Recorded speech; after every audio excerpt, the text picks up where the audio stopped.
So have we ever used a down the rack sequence, reps to failure, sets to failure, or hell, even just an isometric hold to finish your workout? Like, we are working out the entire day, and at the end of that day, we employ one of those techniques I just listed to finish off that muscle, so that when we are done with that session, there is absolutely zero left in the tank.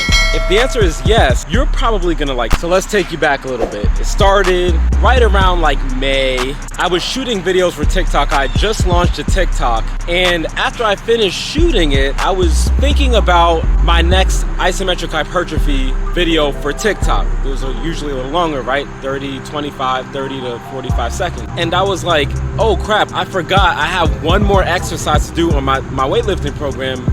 And I was like, wait a minute, what if I just do the Isochain as a finisher? So what I did was I set up a endurance hold. Now, I'm gonna talk about ending with a hypertrophy hold, but I ended it with an endurance hold. So I set the target to 20 to 30% of my maximum on that lift. I performed the lift on the Isochain, and when I tell you I was totally fatigued, now mind you, I had just done back and tri. The exercise in question was the tricep skull crusher on the bench with the Isochain. If you haven't done that, that is one of, if not the best tricep exercise that we could possibly perform on the Isochain. Some might debate that. If you think so, comment down below why you think that, and maybe I'm missing something, but wow, is that direct. It is direct. So afterwards, my tricep, it's like twitching. It's like right here, it's just like just pulsating. And I was like, ooh, I never really felt that before. I mean, the last time I really felt that was when I was doing a dips to failure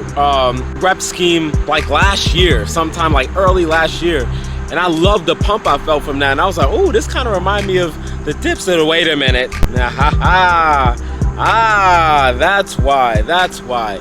Because of the time under tension, right? One of the biggest principles. Now, dips have always been pretty solid for me. It's one of my favorite bodyweight exercises to do. It hits all three heads of the tricep. It's never failed me, whether it's upright dips or bench dips. Bench dips with the feet elevated, which is my favorite, and usually my go-to, hasn't failed. That burn on the tricep skull crusher on the bench, when performed with more time than just the 6 seconds, I highly recommend it. Now, let's take that exercise out of the equation, and I want to explain why this might be truly the ultimate finisher for any workout. A lot of us want the most out of our workout. We know that time under tension is top tier for developing the most amount of hypertrophy, right? Henneman's size principle. If you haven't seen that video, here's a link right here. Go ahead and check that out. Highly recommend watching that video so we understand the importance of tension, especially tension like this, and why it applies to our muscle size, right? Because strength, yes, but also our muscle size.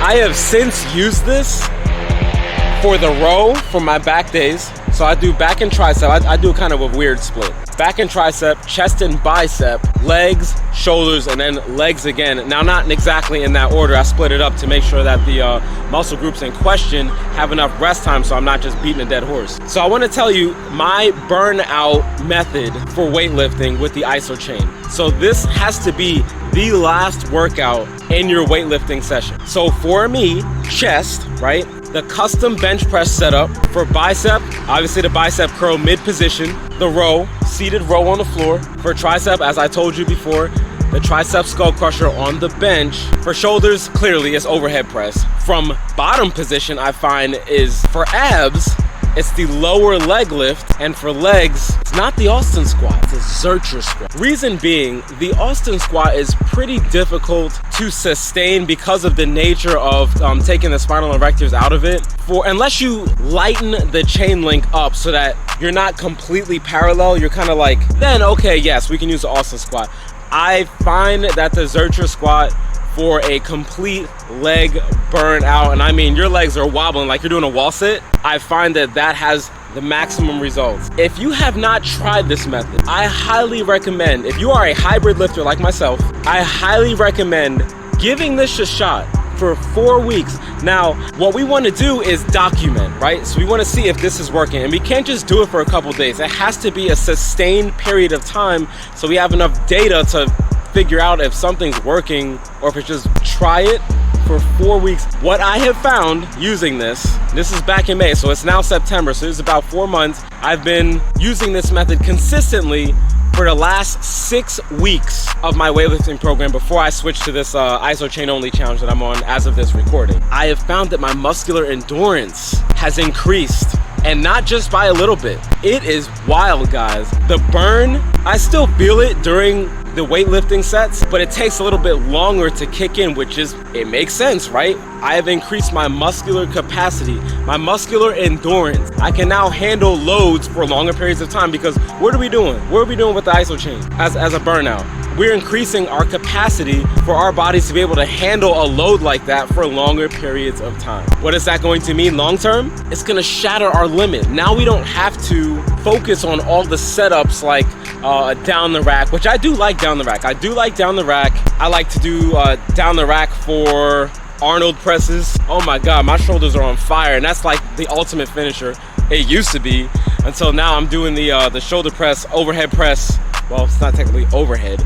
From bottom position. Oh my God, like at the end, dude, it's just like, you know, highly recommend it. Have you already used this? Have you figured this out already and started to use this technique?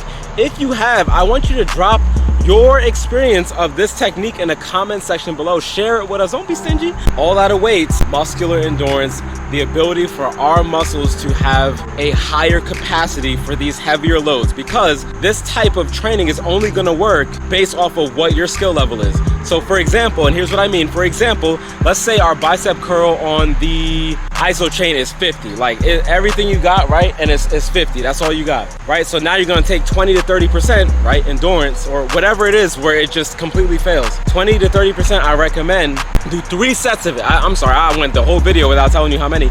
3 sets. Now, because the strength level was only 50 pounds, you're going to get muscular endurance at that level versus, let's say we take somebody whose bicep curl on the Isochain is 100 pounds of force. So it shows 100 on the Isochain display. And then we do 20 to 30% of that, which is 20 to 30 pounds that you have to sustain for, oh my God, 2 minutes. That sounds miserable already.